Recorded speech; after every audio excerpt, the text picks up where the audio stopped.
titled Plastic Deformation in Materials, suitable for students of metallurgical and materials engineering. Lecture on plastic deformation in materials. Slide 1, title slide. Welcome everyone. Today we will explore one of the most foundational topics in materials science and mechanical metallurgy, plastic deformation in materials.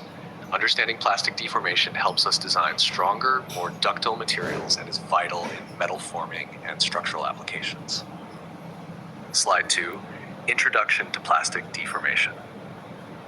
Let's begin with the basics. Plastic deformation refers to the permanent change in shape of a material when stress exceeds the elastic limit. Unlike elastic deformation, which is reversible, plastic deformation is non-reversible and leads to lasting changes in the material's geometry.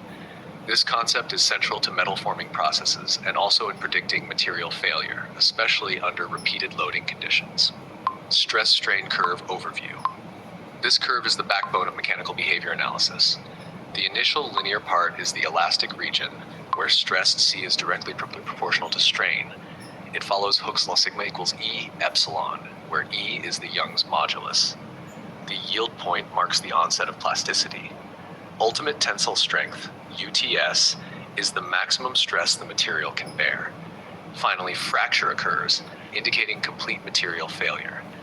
Understanding this curve helps engineers choose appropriate materials based on the desired combination of strength and ductility.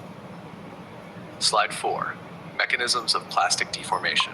Two key mechanisms govern plastic deformation. 1, slip. This is the movement of dislocations on specific crystallographic planes and directions. It is the most dominant mechanism in metals. 2, twinning. Involves a symmetric reorientation of the lattice structure. Often occurs at high strain rates or low temperatures. To predict when slip occurs, we use Schmidt's law, sigma cos phi cos lambda. Here is the resolved shear stress, phi, and in Lenlo are geometric angles between the applied stress and the slip system. Slide 5, Factors affecting plastic deformation. Several factors influence plastic behavior. Temperature. Higher temperatures increase ductility. Strain rate. Higher strain rates raise strength but lower ductility. Grain size. Finer grains block dislocation motion and increase strength, described by the Hall-Petch relationship, sigma y equals to sigma 0 plus k minus half, where cis y is yield stress, d is grain diameter, and k is the strengthening coefficient. This understanding is critical when tailoring material properties through thermomechanical processing. Slide 6, Strengthening mechanisms. To improve strength, materials are processed to hinder dislocation movement. Work hardening, strength increases with plastic deformation. Grain boundary strengthening, boundaries impede dislocation motion. Solid solution and precipitation hardening, impurities or precipitates resist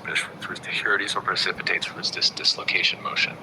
The strain hardening behavior can be modeled as sigma equals K epsilons N, where K is strength coefficient and N is strain hardening exponent. Slide 8, Applications and Importance. Plastic deformation is extensively used in rolling, forging, extrusion, and other forming processes.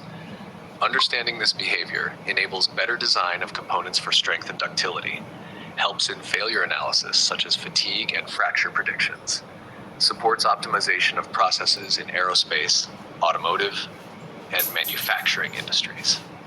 Slide 9, Summary. To wrap up, plastic deformation is a permanent and essential change in material structure.